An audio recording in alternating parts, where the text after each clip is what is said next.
Bonjour, Ciel Mon Info, c'est l'occasion de se pencher sur l'actualité des chrétiens d'ici et d'ailleurs. Aujourd'hui, nous vous proposons de rencontrer un organisateur de concerts gospel. Philippe Meyer, bonjour. Bonjour. Alors, vous organisez tout prochainement un concert gospel à Montreux. Qu'est-ce que vous aimez dans la musique gospel? La musique, ça touche mes émotions, et puis au plus profond, je dirais corps, âme, esprit. Et puis le gospel, ça veut dire évangile. Alors, quelle meilleure source d'inspiration que l'évangile? Alors, vous faites venir un groupe assez célèbre aux États-Unis qui s'appelle A Cappella. Qu'est-ce que vous aimez dans ce groupe-là? Alors, j'aime la musique en général, mais A Cappella, c'est, comme son nom l'indique, c'est que des voix. Et donc, il n'y a pas de guitare, de batterie ou d'autres instruments pour... Donc, c'est uniquement vocal. C'est uniquement vocal. Tout est imitation. Quand on croit percevoir de la percussion ou autre, c'est une illusion, puisque c'est que des voix. Et d'avoir des gens qui n'ont que leur voix. Ils font des acrobaties vocales, mais sans filet. Donc, il n'y a rien pour meubler un temps mort, il n'y a pas de danseur, il n'y a pas d'autre animation que cet instrument qu'est la voix. Lorsqu'on écoute certaines chansons de ce groupe a cappella, il y a une basse notamment qui est tout ce qu'il y a de plus impressionnante. C'est aussi quelque chose que vous aimez de voir finalement les prouesses que certaines voix humaines peuvent faire. Ah mais c'est juste incroyable, c'est le plus beau des instruments. Sans dénigrer aucun autre instrument, je crois que c'est vraiment... Et je crois qu'on ne ressort pas indemne d'un concert a cappella, et du groupe a cappella notamment, parce qu'il y a une telle... Il y a un enthousiasme derrière, il y a une sincérité, et vraiment, on peut percevoir avec son corps, avec son âme, que ce qu'ils chantent, ils le vivent. Comment est-ce que vous êtes entré en relation avec ce groupe ?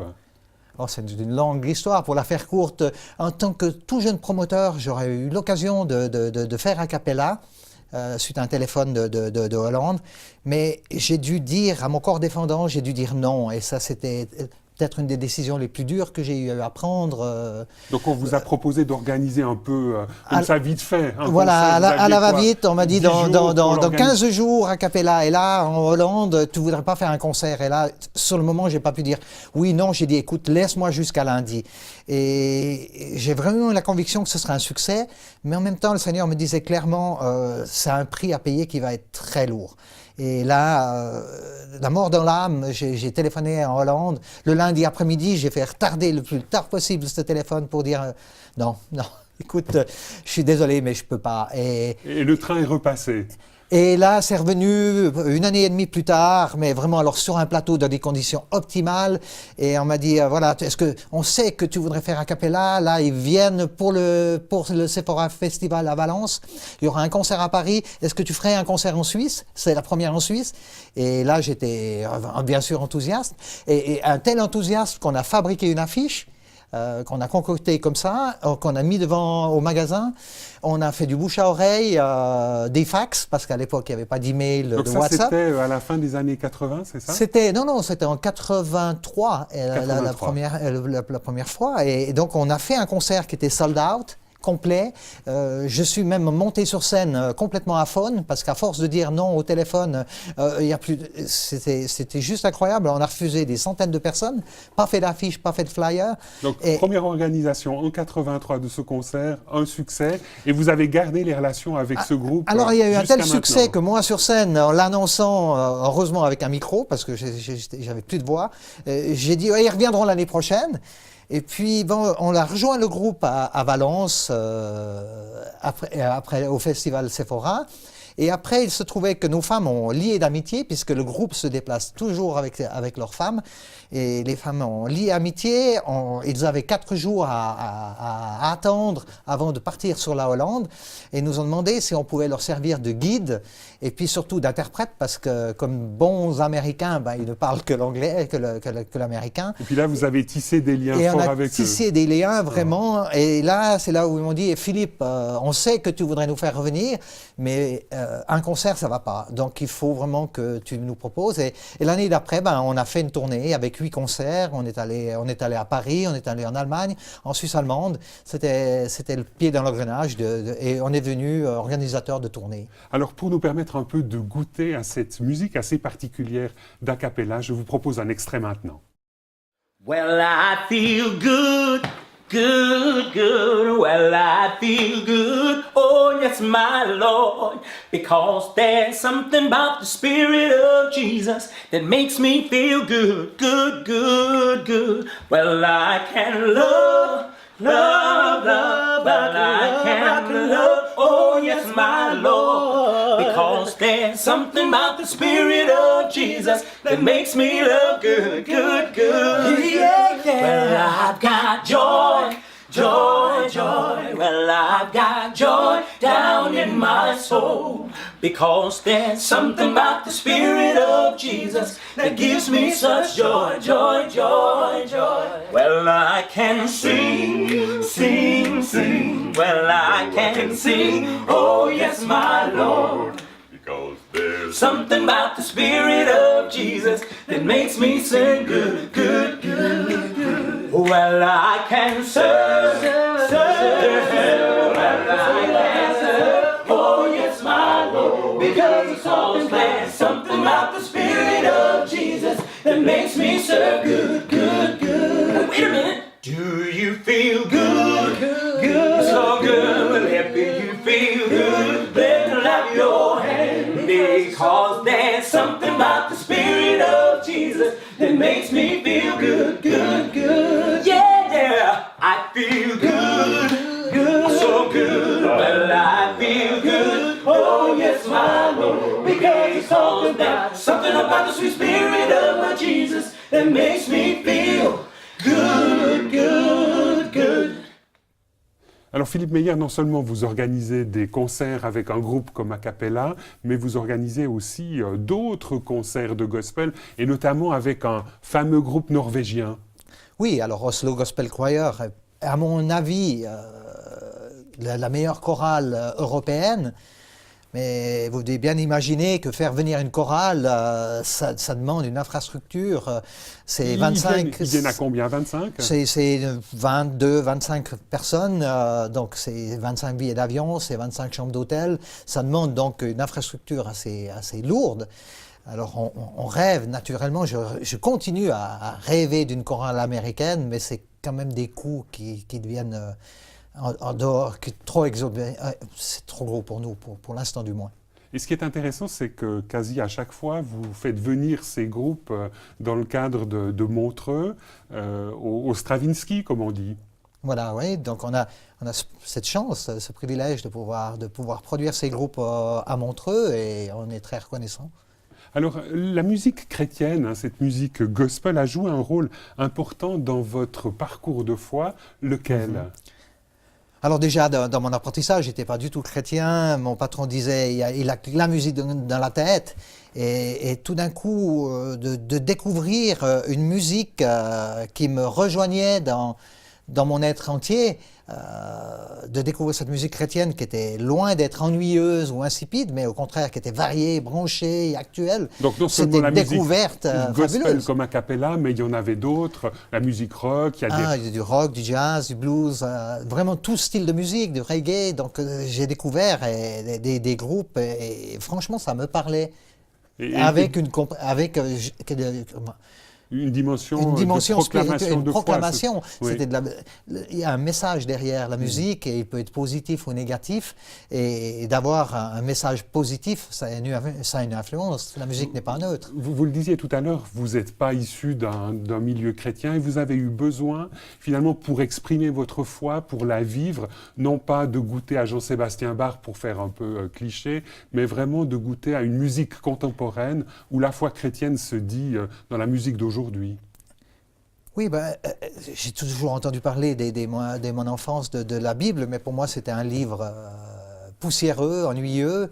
La musique était, ça me parlait pas du tout, ça parle pas du tout à un jeune, le jeune que j'étais, mais je pense à la jeunesse et de découvrir quelque chose qui est dans notre milieu, qui est tendance, c'était une découverte extraordinaire, et de découvrir que la Bible avait quelque chose à me dire. Actuel, mais c'était vraiment une découverte extraordinaire. Vous l'avez dit tout à l'heure, votre engagement de foi s'est passé une fois durant votre adolescence ou votre jeunesse. Comment est-ce que vous avez découvert la foi chrétienne, Philippe Meyer?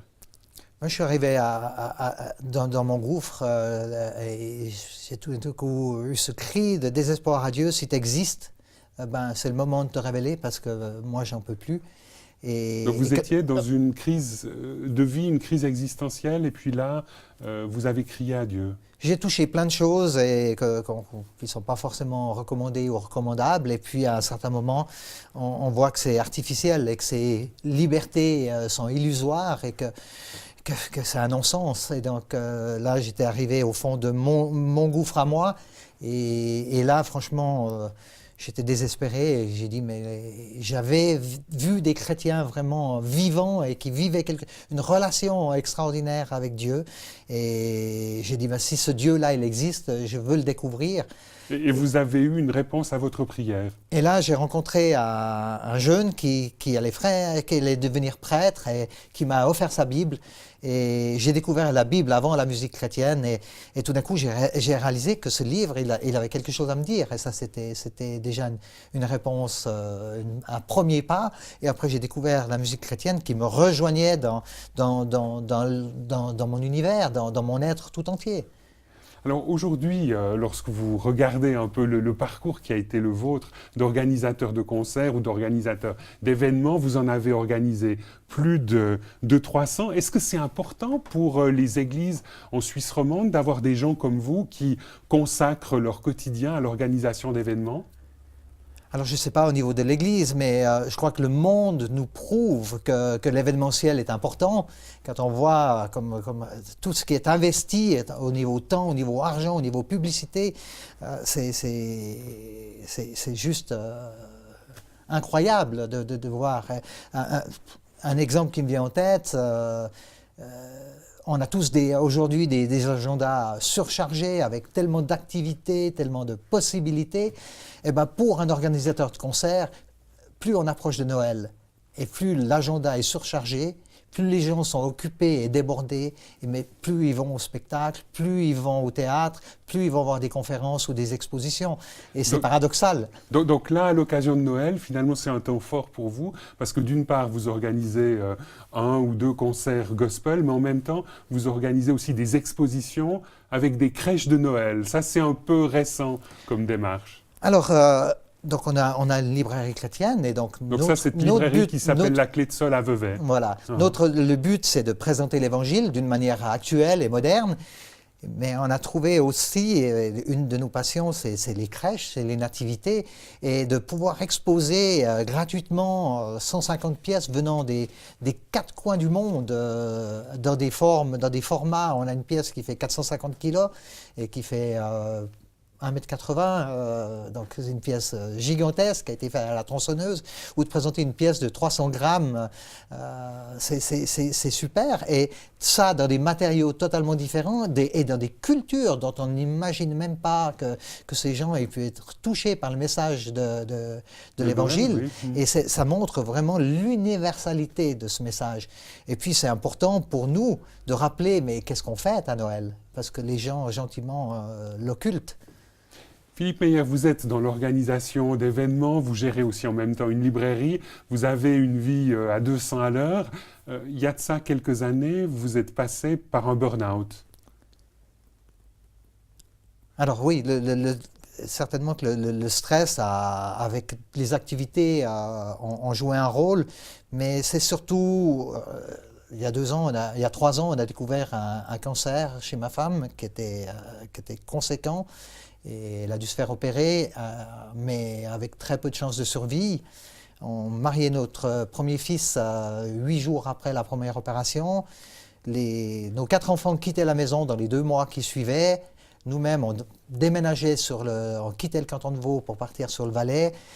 Il y avait les manifestations qu'on avait prévues, le magasin, les visites à l'hôpital. Il y a eu beaucoup trop et j'ai tenu le coup. J'ai tenu le coup des 2 ans avec les 2 opérations, la chimio, enfin il y a eu tellement de choses, mais j'ai tenu.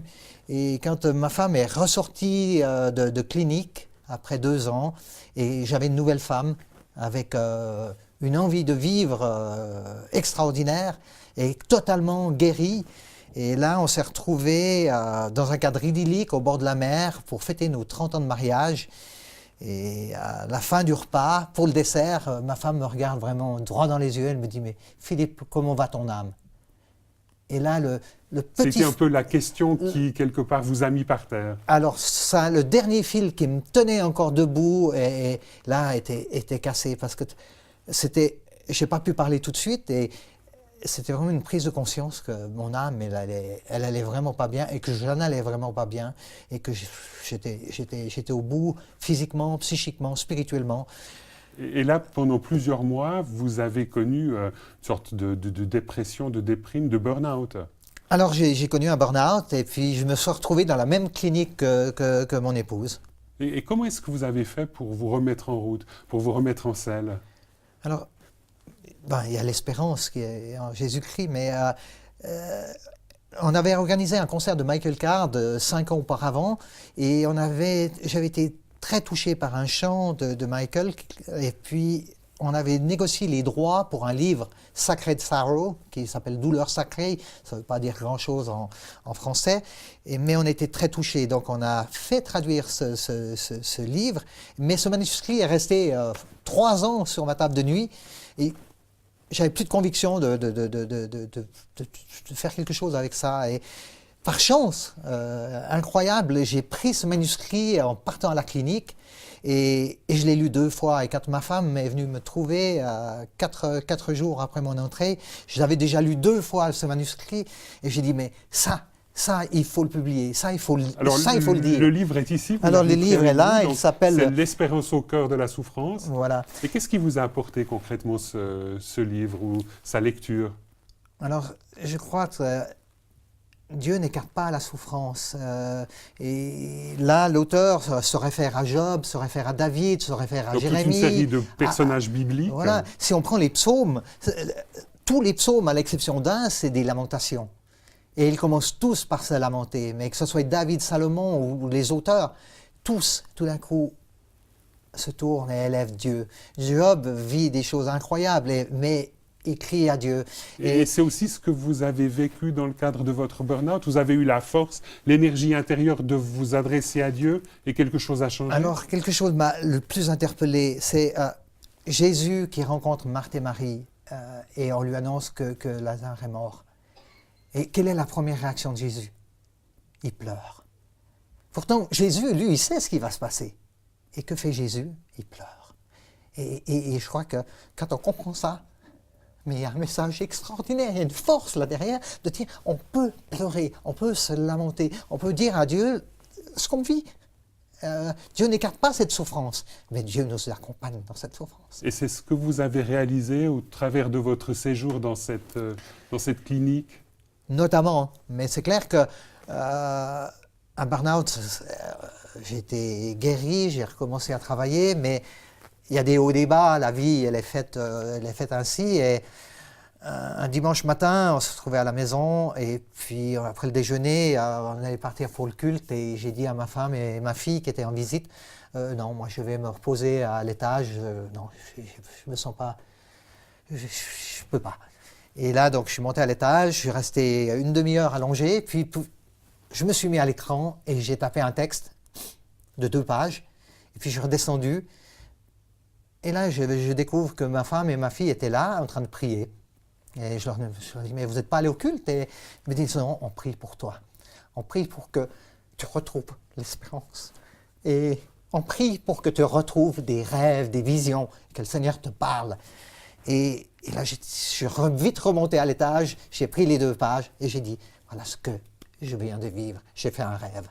Et ce rêve, c'est a cappella, le groupe ne tourne plus, n'existe plus, mais j'avais cette vision de faire revenir 7 des meilleurs chanteurs du groupe, et pour avoir un concert de louanges pour remercier Dieu de tout ce qu'on avait vécu pendant ces 30 ans, mais aussi au travers du cancer, du burn-out.